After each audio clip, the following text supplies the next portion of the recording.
अगर आप एग्ज़ाम में ज़्यादा मार्क्स सिक्योर करना चाहते हैं तो सबसे पहले आपको एक बात समझनी होगी कि अच्छे मार्क्स सिर्फ इंटेलिजेंस से नहीं आते, बल्कि सही स्ट्रैटेजी, डिसिप्लिन और कंसिस्टेंसी से आते हैं। बहुत सारे स्टूडेंट्स सोचते हैं कि टॉपर्स अलग होते हैं, उनकी मेमोरी बहुत स्ट्रांग होती है या वे नेचुरली इंटेलिजेंट होते हैं, लेकिन सच्चाई यह है कि ज़्यादातर टॉपर्स बस बेहतर सिस्टम फॉलो करते हैं। उन्हें पता होता है कि क्या पढ़ना है, कब पढ़ना है, कैसे रिवाइज करना है और एग्ज़ाम में आंसर कैसे लिखना है। इसलिए अगर आपको ज़्यादा मार्क्स लाने हैं तो आपको ओवरनाइट जीनियस बनने की ज़रूरत नहीं है। आपको बस ऑर्गेनाइज्ड, फोकस्ड और स्मार्ट प्रिपरेशन करनी है।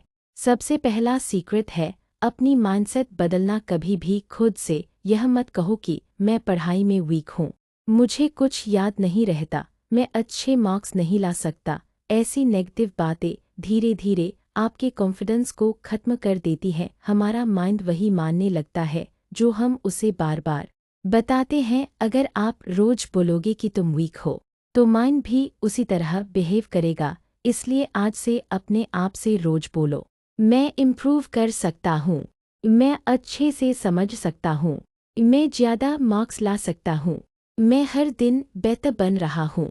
यह छोटी बात लग सकती है, लेकिन सेल्फ बिलीफ आपकी मेहनत बदल देता है और मेहनत रिजल्ट बदल देती है। दूसरा इम्पॉर्टेंट स्टेप है क्लियर गोल बनाना। सिर्फ यह मत बोलो कि मुझे अच्छे मार्क्स चाहिए, यह बहुत वेग है। इसके बजाय साफ साफ लिखो, मुझे फाइनल एग्ज़ाम में 85% लाना है, मुझे मैथ्स में 90+ स्कोर करना है, मुझे साइंस में 20 मार्क्स इम्प्रूव करने हैं। जब आपका टारगेट क्लियर होता है तो आपका दिमाग डायरेक्शन में काम करता है। अपनी स्टडी टेबल के सामने अपना गोल लिखकर रखो। रोज पढ़ाई शुरू करने से पहले उसे देखो, इससे फोकस बना रहता है। तीसरा स्टेप है पूरा सिलेबस समझना। बहुत सारे स्टूडेंट्स रैंडम पढ़ाई करते हैं, जो मन किया वही पढ़ लिया, लेकिन एग्ज़ाम रैंडम मेहनत को रिवॉर्ड नहीं करता। एग्ज़ाम रिवॉर्ड करता है प्लान्ड मेहनत को। इसलिए अपनी किताब, नोटबुक और सिलेबस लेकर हर सब्जेक्ट के चैप्टर की लिस्ट बनाओ। फिर चैप्टर्स को 3 कैटेगरीज में डिवाइड करो, easy chapter, medium chapter, difficult chapter.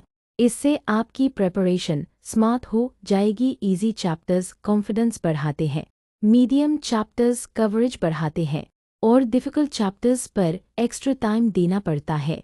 चौथा स्टेप है रियलिस्टिक टाइम टेबल बनाना। टाइम टेबल तभी काम करता है जब वह प्रैक्टिकल हो। ऐसा फेक टाइम टेबल मत बनाओ कि मैं रोज 12 घंटे पढ़ूंगा, जबकि अभी 2 घंटे भी मुश्किल से पढ़ते हो। ईमानदारी से शुरुआत करो। अगर अभी आप 2 घंटे पढ़ते हो तो पहले 3-4 घंटे स्ट्रॉन्ग फोकस के साथ पढ़ने की आदत बनाओ। एग्जाम्पल टाइम टेबल: मॉर्निंग एक डिफ़िकल्ट सब्जेक्ट, आफ्टरनून एक moderate subject, evening revision plus practice questions, night quick recap.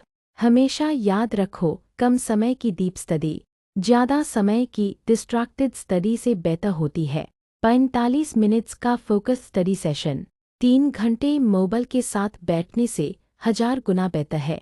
5वां स्टेप है डिस्ट्रैक्शंस हटाना। आपका सबसे बड़ा एनिमी सिलेबस नहीं है, आपका सबसे बड़ा एनिमी है ब्रोकन फोकस। अगर आप पढ़ते समय व्हाट्सएप, यूट्यूब, इंस्टाग्राम नोटिफिकेशंस या रैंडम स्क्रॉलिंग करते हो तो आपका ब्रेन डीप लर्निंग मोड में जाता ही नहीं। इसलिए स्टडी टाइम में फ़ोन साइलेंट पर रखो, दूर रखो या फैमिली मेंबर को दे दो। जब पढ़ो तो ऐसे पढ़ो जैसे यही समय आपका फ्यूचर डिसाइड करेगा, क्योंकि सच में वही कर रहा है।